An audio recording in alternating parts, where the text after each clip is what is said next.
might look like. My plan tonight is to give you a little bit of background on the plan that we're going to present. I'm not here to fight tooth and nail to defend this concept plan to the death, but what I do want to do is go through item by item and at least give you an explanation for the thought process that went behind certain design features that we think are important. So let's start with the very basics. I'm going to do a little bit of review, kind of like you're at a college course. Yeah. Can I suggest maybe we turn the lights on the night projector? Yeah, it might help a little bit. Can we cut the lights and see if that helps? Ah, it does help a little bit. So, again, we need to, throughout this process, keep, I feel, laser sharp focus on why the town is involved in the first place in this facility.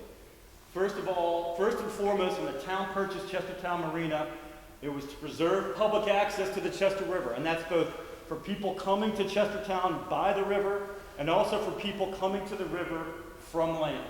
Secondly, we wanted to preserve Chestertown's history as a working port. Chestertown was founded in 1706 as one of 6 original royal ports of entry into the Chesapeake Bay. That's an important piece, we feel, of our culture and our heritage, and if we were to lose our ability to connect directly with the river, in my view, we would lose a really important piece of our identity. Thirdly, as a municipality, the town of Chestertown, at least in theory, has access to grant funds that private entrepreneurs do not. When you look around at the current shape that the marina is in, no private entrepreneur is going to put the money into this facility to fix it up and then continue to use it as a commercial marina. They simply would never get their investment back. So the idea is that as a municipality, we can access state funds, federal funds, private donations, and fix it up, not necessarily to make a ton of money, but to preserve the public access and hopefully one day get to a break-even point on the operations.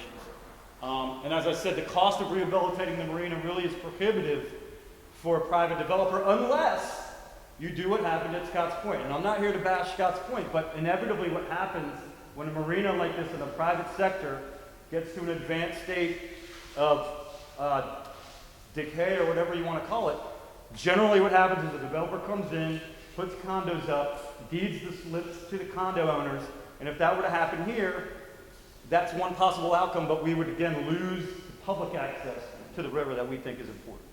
So at the first charrette, Case and I, for the month leading up to the charrette, had kind of been on high alert for the extreme high and low tide conditions that we get on a regular basis here, so we could really take some ish photographs and show people graphically what the situation is with the current marina.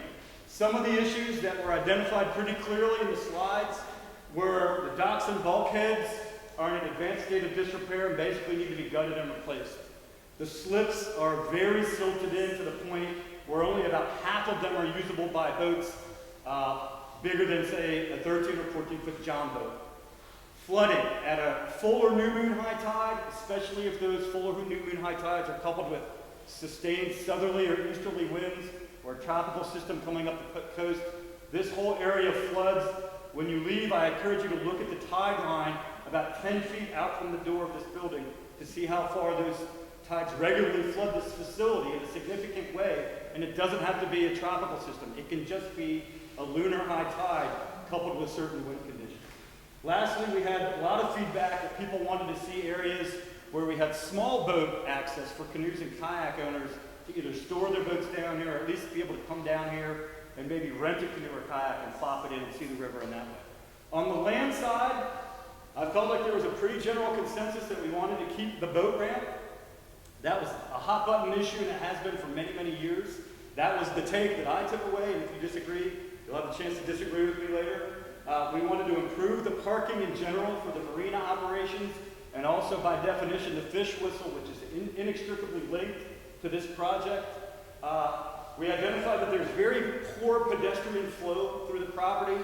When you come from High Street over the footbridge, you kind of get dumped into this no man's land of parking, very ill-defined areas to go. The waterfront walk around the marina is there in theory, but in practice it's flooded and slippery, and then it kind of dumps you out at the boat ramp with no connectivity to anything. So we wanted to improve that. We identified a lack of green space and virtually no stormwater controls on the property. Aesthetically, from about November 2nd through most of April. This site aesthetically is dominated in the winter months by boat storage, which dominates both this parcel and much of the parking in the back half of the fish whistle area. And lastly, many people felt that this boat shed is very out of scale with the community in general, and particularly with the historic homes on the other side of Front Street. So those are some of the issues we sought to address. Just to give you a really quick review of the existing condition, here's a picture of a typical tidal flooding situation. This is not taken back in ancient history. This was taken in May, and in the month of May alone, we witnessed this exact condition on 3 separate occasions. You can see that our marina store is situated right in the heart of that flooding area, and when that happens, it's basically inaccessible, as is the fish whistle on many occasions. We talked about the bulkheads.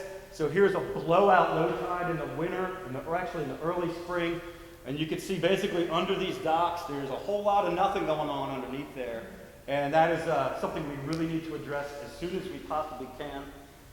Thirdly, we talked about siltation. Again, this is a very extreme low tide, but it gives you a pretty good idea of just how shallow the marina is really from the outermost slips in. All these slips on a good high tide are no more than 3 feet deep. And on an average mean low tide, they're probably about 2.5 to 2 feet deep. So the only boats that we're getting into these slips generally are small vessels under, I'll say, 16 feet. Lastly, just in general, the aesthetics, the boat shed, the boat storage, the lack of any defined area for trailer parking means that during much of the year, this whole area is dominated by a mishmash of random stuff, and it just doesn't look very good. So, working with Macron and using a lot of feedback from that first charrette, we basically came up with this concept plan. Now, there's a lot going on here, so what I hope to do in the next 15 minutes is kind of break down item by item different elements of the plan, explain how we came to that conclusion, and then at the end we'll open it up to comments, complaints, criticisms, suggestions, hopefully constructive feedback, and we'll see how that goes. So let's start with the docks. Currently, Chestertown Marina, which the property line is outlined here in red, owns 3 docks.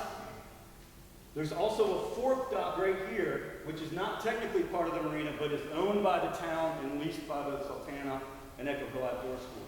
One of the ideas that came out of the first charrette, in large part from those stakeholders, was perhaps we could combine these 4 docks into 3 docks, essentially making this fixed pier, the uprivermost pier, part of the marina, and run slips downriver.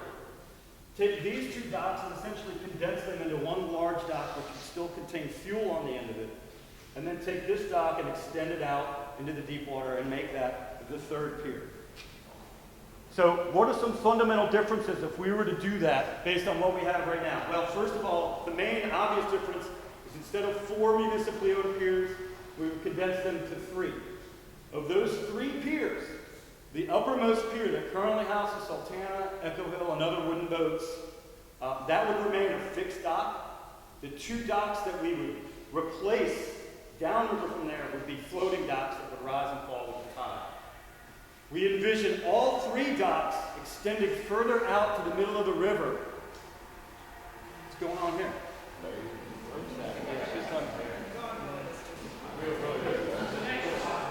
Clearly I'm talking too much.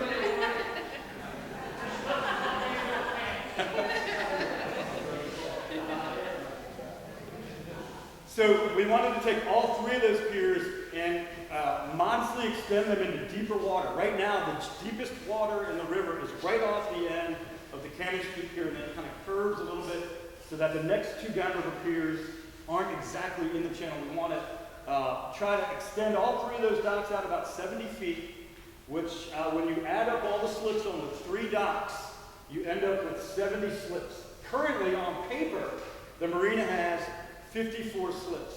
So we're talking about an expansion of slips, a relatively modest expansion of slips. I think that's in line with reality.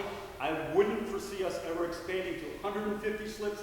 We're 25 miles up the Chester River, and we just don't have the pop-in traffic that you might have at a Rock Hall or a Great Oak. What we get are transient boaters who come and stay the weekend, because if they're going to motor that far upriver, they want to make the most of it, and they're going to stay here. So I think 70 slips is a modest and meaningful expansion, but importantly, we have 54 slips right now on paper. Of those 54 slips, I'd say maybe 20 of them are usable deep water slips, and all the rest, as you saw from the siltation slide, are really only suitable for small craft. So if we were to dredge out this entire facility to at least 6 feet, expand those docks out into 70 feet into deep water, we would have a very meaningful expansion of usable deep water slips. And in fact, by my estimation, about 14 of those slips would be situated in 14 to 18 feet of water. Now, I don't know how much boating you guys do on the Eastern Shore, but that would make us a very, very unique destination in this part of the world. So that's kind of the idea, taking a closer look at those 3 slips. This is a new floating pier. We've shown that it's moved about 10 feet this way. All right. This is the existing line where the pier is currently at. So this represents the 70-foot extension. We're showing on the end here 12-foot wide T-heads or L's. That is a big honking dock. Those are going to be 3 of the most desirable deep water docks on the entire bay if this comes to fruition. And anywhere you see a 50, this is actually 2 slips. So this is a 50-foot long, 25-foot wide slip. To give you guys an idea by comparison, Sultana on deck is 53 feet long, and at her widest point is 16 feet wide. So this slip right here and this slip right here, those are big, sizable slips that can accommodate really nice sized vessels. So when you talk about those deep water slips, really anything out here is deep water. There's a new basin here. This is the Canning Street Pier. We show that extending 70 feet out to a new T-head. These are all new fixed piers. You can see, again, 8 slips here, 25 feet wide and 50 feet long, and a nice basin here with 60-foot long slips that are 30 feet wide. So again, this represents a very significant expansion in the quality of the slips that we currently have available. What do floating docks look like? For those of you who aren't familiar with the jargon, a fixed pier is basically what we have right now. Wooden piers, they're the same height every single day. A floating pier looks like this. You have a ramp that comes down to it. When the tide rises way up, the dock goes up with it. When the tide goes down, the dock goes down. And so you eliminate that entire problem of the docks being flooded and covered with